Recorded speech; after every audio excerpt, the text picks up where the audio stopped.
আজকে রোজা রেখে সাক্ষ্য দিচ্ছি 2018 থেকে 2024 যে গণ অভ্যুত্থান হয়েছে, এখানে ঢাকা বিশ্ববিদ্যালয়ে যেমন অবদান রয়েছে, তার পাশাপাশি এই ঢাকা কলেজের শিক্ষার্থীদেরও সমান অবদান রয়েছে।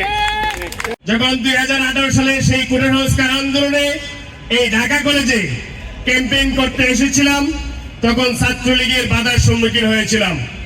আজকে এই ক্যাম্পাস মুক্ত, আজকে রোজা রেখে সাক্ষ্য দিচ্ছি 2018 থেকে 2024 যে গণ অভ্যুত্থান হয়েছে, এখানে ঢাকা বিশ্ববিদ্যালয়ে যেমন অবদান রয়েছে, তার পাশাপাশি এই ঢাকা কলেজের শিক্ষার্থীদেরও সমান অবদান রয়েছে। এই কথা যদি কেউ অস্বীকার করে,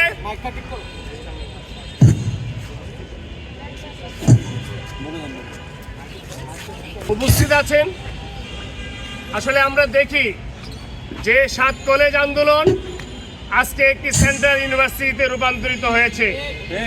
আমরা যদি বলি অন্য কলেজকে আমি ছোট করে বলছি, বিষয়টি এমন নয়, কিন্তু এই ঢাকা কলেজ একটি সেন্ট্রাল পয়েন্টে হওয়ার কারণে সকল আন্দোলন সংগ্রামে ঢাকা বিশ্ববিদ্যালয়ের পাশাপাশি এই কলেজটি বিশেষ ভূমিকা পালন করে আসছে।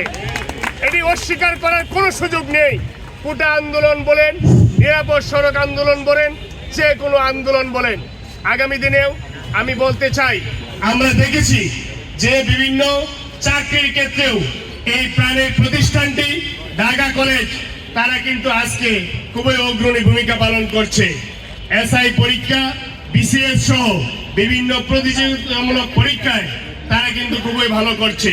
আন্দোলন সংগ্রামের পাশাপাশি এই কলেজটি বর্তমানে এগিয়ে যাচ্ছে এবং আগামী দিনে এই কলেজ যে সেন্ট্রাল ইউনিভার্সিটি হয়েছে, এই সেন্ট্রাল ইউনিভার্সিটি ঢাকা বিশ্ববিদ্যালয়ের সমমান বা অন্যান্য যে পাবলিক ইউনিভার্সিটিগুলো রয়েছে তাদের সমমানের যে শিক্ষা ব্যবস্থা রয়েছে, সেই শিক্ষা ব্যবস্থায় উন্নতি করবে এবং এই কলেজের প্রত্যেকটি শিক্ষার্থীর প্রতি আমি এই রমজান মাসে কৃতজ্ঞতা জ্ঞাপন করে আমি আমার বক্তব্য শেষ করছি।